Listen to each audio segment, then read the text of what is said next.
तू आज अचानक ऑफिसमध्ये इकडे कुठे जवळपास आली होतीस का? नाही अरे, तू ऑफिसला यायच्या आधी मला भेटलाच नस ना, म्हणून आले. का ग, काय झालं? थोडं माझं डोकं दुखत होतं रे, म्हणून पडले होते तर डोळा लागला.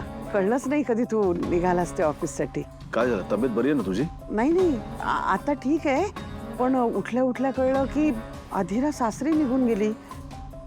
मला न भेटताच असा निरोप देखील घेतला नाही रे तिने. नाही अगं, रोहन आला, त्याला सुद्धा जायची घाई होती आणि म्हणून तो लगेच आधीला घेऊन गेला. आणि तू सुद्धा झोपली होतीस. मी म्हटलं कशाला उगाच झोप म्हणून तुला सांगून, म्हणून नाही उठवलं. आणि आधीरा इथेच गेली ना, जवळ. ती मधनं मधनं येतच राहील, हो की नाही? हो, मी काय तसं वाईट अर्थाने म्हटलं नाही. लेखीचा संसार मार्गी लागतोय ना, हीच तर खूप मोठी गोष्ट आहे आणि आनंदाची गोष्ट आहे. हा, आता आईच्या मनाला काळजी असतेच रे, पण त्यात काय नवीन आहे?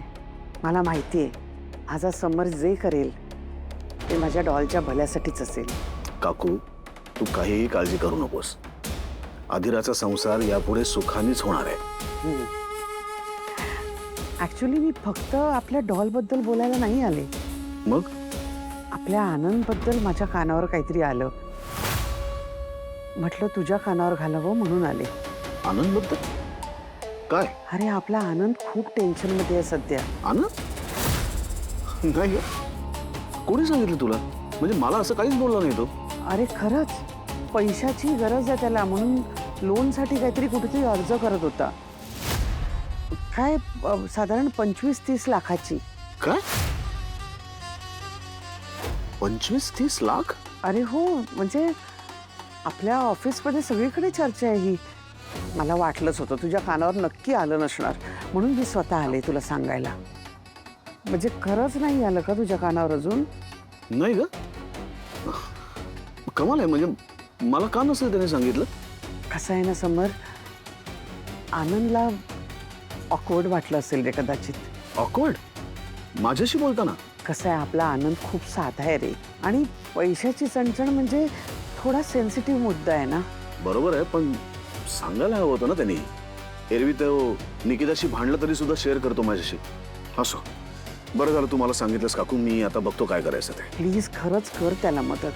इतका चांगला माणूस आहे, तुझ्याशी प्रामाणिक आहे, आपल्या कंपनीचा अगदी निष्ठावंत माणूस आहे तो. अशी माणसं खूप जपली पाहिजेत समर. आणि आता तो आहे फायनान्शियल क्रायसिसमध्ये, तर आपण पुढे आलं पाहिजे ना, आपण त्याला मदत केली पाहिजे. आणि हो, त्यांनी तुला सांगितलं नाही म्हणून प्लीज रागवू नको, त्याच्यावर चिडू नकोस. नाही ग काकू, पण बरं झालं तू सांगितलंस. तेवढ्यासाठी आलीस तू. तुला पण आनंदची केवढी काळजी आहे ना. अरे असणारच, तुझ्या एवढ्या जवळचा जीवाभावाचा मित्र, आपल्या खर्चाच आहे तोही, नाही का? म्हणूनच म्हणते, तुला नसेल काही बोलला तो, पण म्हणून तू रागवू नकोस. तू त्याच्या जीवाभावाचा मित्र आहे, तो तुला अगदी भावाप्रमाणे मानतो. नाही रागवणार. काय काकू, आम्ही कायमच मैत्री आणि व्यवहार या दोन गोष्टी कायम वेगळ्या ठेवत असतो, अगदी कटाक्षाने. म्हणून कदाचित आनंदनी सांगितलं नसेल मला. पण आता मला कळलंय ना, मी बघतो काय करायचं ते. त्याचा प्रॉब्लेम मी नक्की सॉल्व्ह करेन. देव करो आणि तुमची मैत्री अशीच राहो. येते, जास्त वेळ घेत नाही तुझा, पण तेवढं लक्षात ठेव, चिडू नको त्याच्यावर. हो काकू, सांभाळून जा. येते.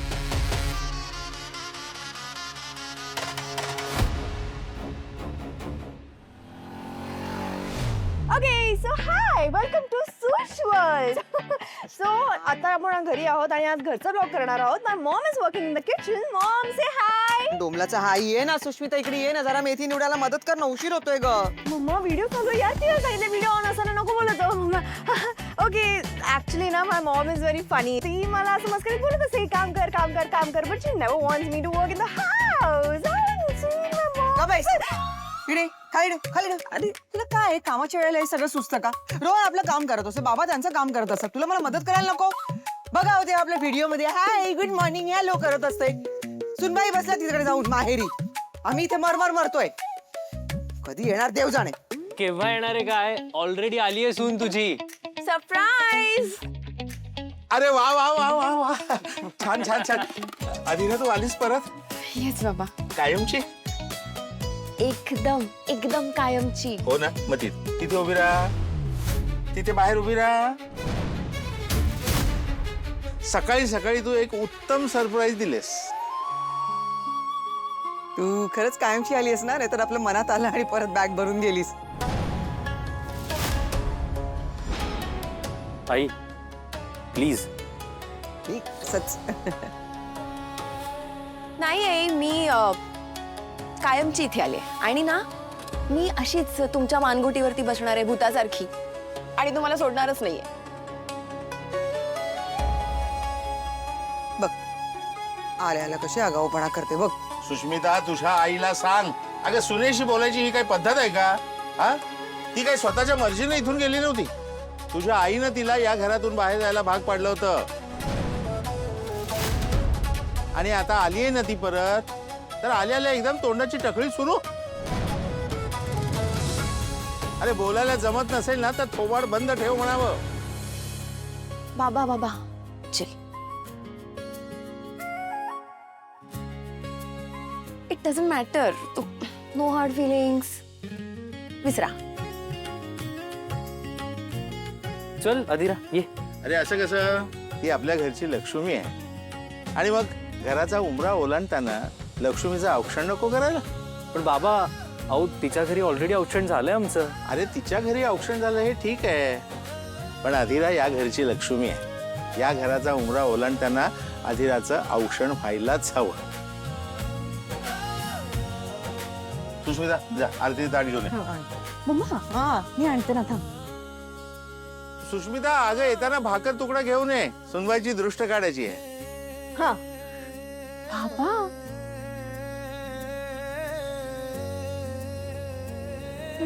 सुष्मिता काय काय चाललंय? काय तू काय सारखं पुढे पुढे करतेस हे? हं? मम्मा यार मला रिग्रेट फील होतं ना म्हणून मी प्रायश्चित्त करते. कसलं प्रायश्चित्त?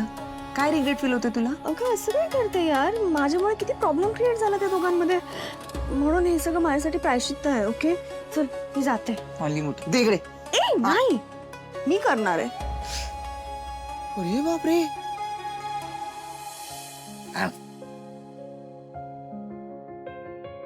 एक मिनिट बाबा बाबा सँडल काढते.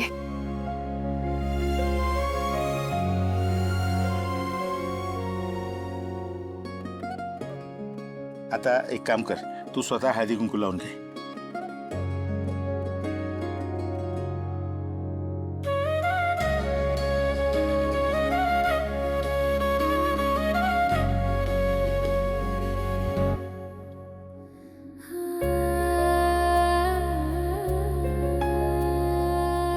आल्या गेल्याची, उंदरा मांजराची, काळ्या कुत्र्याची, बाहेरच्यांची, घरच्यांची, दारच्यांची दृष्ट लागली असेल माझ्या सुनबाईला तर दृष्ट निघून जाऊ दे.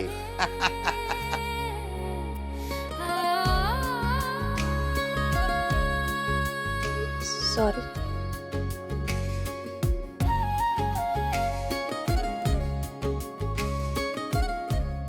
It's okay.